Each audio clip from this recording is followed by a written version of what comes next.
আজকের ভিডিওতে কথা বলবো যাদের স্ট্যামারিং এবং ফাম্বলিং মানে তোতলামি এবং জড়তা নিয়ে সমস্যায় ভুগছেন তাদের জন্য। যারা কথা বলতে গিয়ে নিজের মনের অনুভূতি নিজের কথা বলতে পারছেন না, বন্ধু মহলে অপমানিত হচ্ছেন, কথা বলতে গিয়েও বলতে পারছেন না। তো কথা বলার সময় এই যে জড়তা কাজ করে, এই যে তোতলামি কাজ করে, প্রথমত আমাদেরকে আগে বুঝতে হবে যে স্ট্যামারিং ফাম্বলিং মানে এই তোতলামি জড়তা এই ধরনের সমস্যাগুলো একদম নর্মাল। কারণ তোতলামি সবারই আছে, রেগে গেলে অনেকের কথা বাদে, মানে তাড়াতাড়ি আমাদের ব্রেন প্রসেস করতে পারে না, বলতে গিয়েও বলতে পারে না। ঠিক তেমনি তোতলামি সকলের ভেতরে কম বেশি আছে। এটা কোনো শারীরিক রোগ নয়, এটা সম্পূর্ণ মনের রোগ। প্রথমে এই সমস্যাটা হয় কনফিডেন্সের অভাবে। তোমার ভেতরে যদি কনফিডেন্স থাকে তাহলে এই সমস্যা থেকে তুমি অলরেডি বেরিয়ে গেছো। থাকলেও এটা থাকবে না, চিরস্থায়ী থাকবে না। কারণ তুমি যখন ভাববে যে আমার কথা আটকে যাবে, আমি বলবো না, থাক না, তুমি বলবে।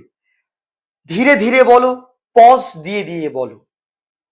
কথা সবসময় যত্ন সহকারে সাজিয়ে গুছিয়ে কথা আগে বলবে না, কথা ধীরে ধীরে বলো, মাইন্ডে সাজিয়ে নাও, মাথায় সাজিয়ে নাও।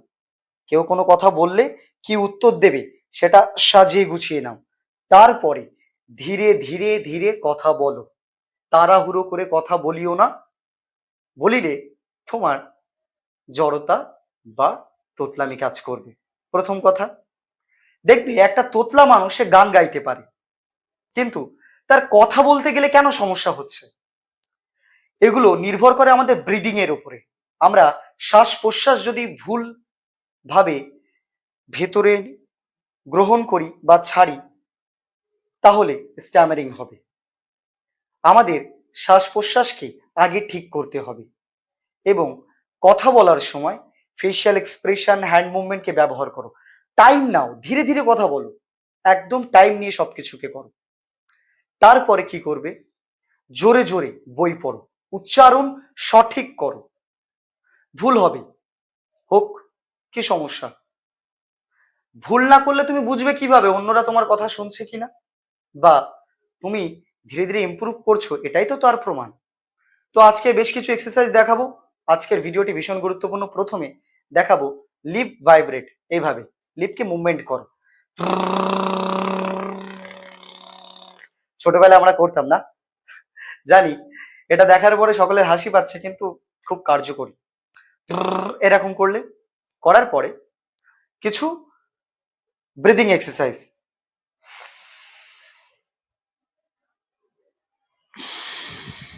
ছাড়বে, সকাল সন্ধ্যা করো। আর গাল দিয়ে ছাড়ো।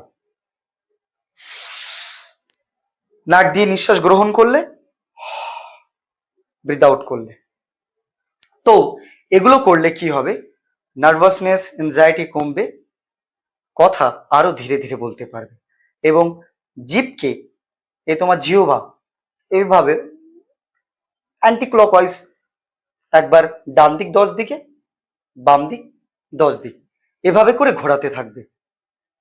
তারপরে বিভিন্ন টাং টুইস্টার প্র্যাকটিস করবে। জলে চুন তাজা, তেলে চুল তাজা, জলে চুন তাজা, তেলে চুল তাজা, কাঁচা পেঁপে পাকা পেঁপে, কাঁচা পেঁপে পাকা পেঁপে। এভাবে টাং টুইস্টার প্র্যাকটিস করো। ধীরে ধীরে এই সমস্যা থেকে তুমি বার হতে পারবে। কথা বলো কনফিডেন্সের সাথে, চোখে চোখ রেখে, হাসি রেখে। আবারও এই ধরনের সমস্যা নিয়ে নেক্সট ভিডিও আসছে।